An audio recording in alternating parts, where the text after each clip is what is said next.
Welcome back. In this last video installment, we're going to go through the case closure with Anne. After 4 months, Anne tells the caseworker that she does not feel the need to keep coming back to see her because she has all the support that she needs. Although the violence is continuing, she's learned how to cope and seek support. The caseworker tells her that she can come back at any time and informs her supervisor about the case closure. The supervisor agrees that the case can be closed. Anne agrees to speak to another caseworker to provide feedback on the support provided by her caseworker.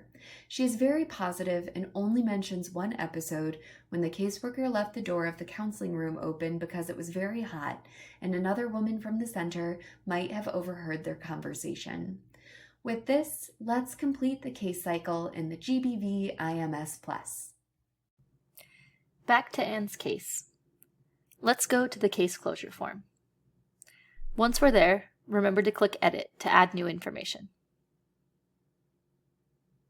We can start by filling in the case closure date, which is March 23rd, 2021.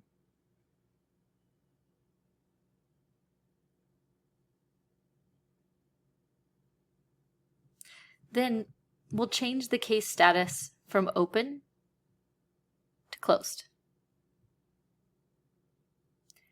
In the case closure assessment notes, we will state the date of the case closure assessment discussion with Anne, in case this differs from the case closure date when we were able to confirm this with the supervisor. When considering whether or not to close Anne's case, we need to confirm and note the following from what Anne tells us: the specific protection and other needs that were met, detail in Anne's words what she feels her protection needs are met. We should also note any new or normal support structures that are functioning for Anne. That could be her church network, friends, etc. The caseworker should note in their own words how they describe the case closure process to Anne, and note her words used in confirming the case closure.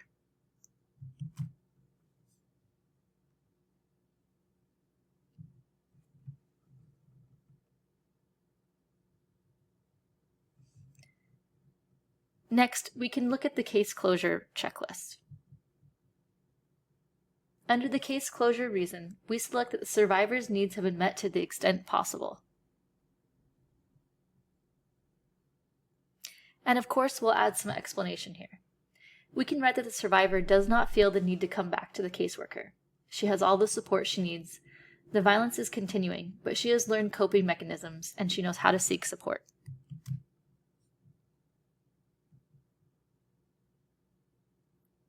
Next, in the case closure checklist, we'll look at the survivor's safety plan, if it's been reviewed and is in place. For this, we can mark yes.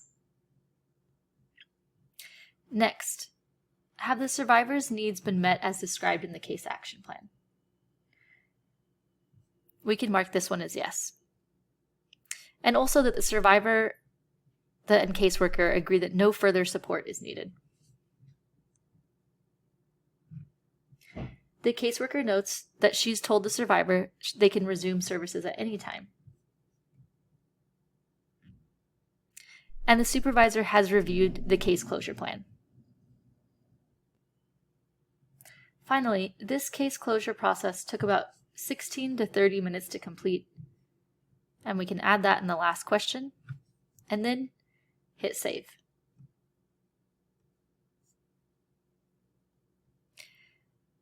We can see that this case was successfully updated and saved.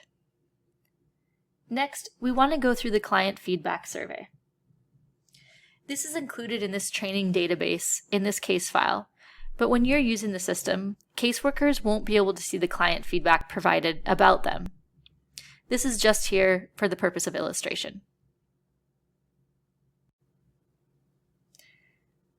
This survey was completed between Anne and her caseworker supervisor. So if we want to add information, the first thing we need to do is click Edit. And let's start. What date was the feedback provided by the survivor?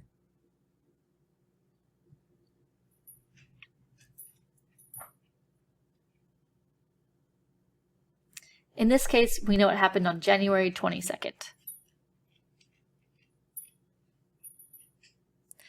This form will be entered by the person who administered the feedback questionnaire, in this case, Anne's supervisor.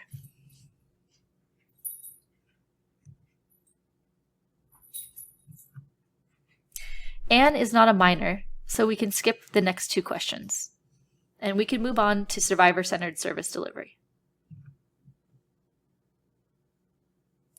Anne responds yes to the first 3 questions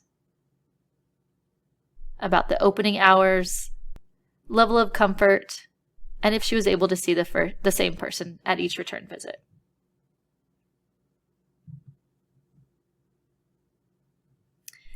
On the question about the support person, we mark not applicable because Anne came on her own. And she answers yes to the next 3, about the full information given to her, about if she got to decide what happened next with her case, and if she was referred to another place if IRC couldn't provide the service. Then we move on to confidentiality. Here, Anne responds yes to the first 2 questions about being able to access services without drawing attention to herself and staff respecting her confidentiality.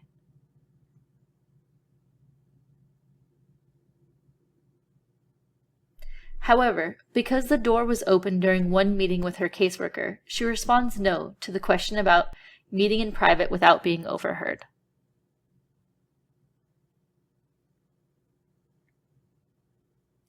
Anne responds positively to the questions about the staff, including if they were friendly, if they were open-minded and not judging, if they were able to answer questions to her satisfaction. Did they speak in a language she could understand? Did they allow enough time for her to express herself in her own words? And did she feel like staff helped her with her problem?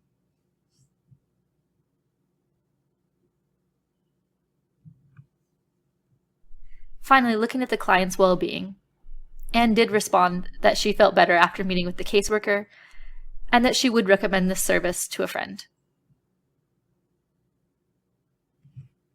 Once this form has been completed, you can select Save at the top right of the page.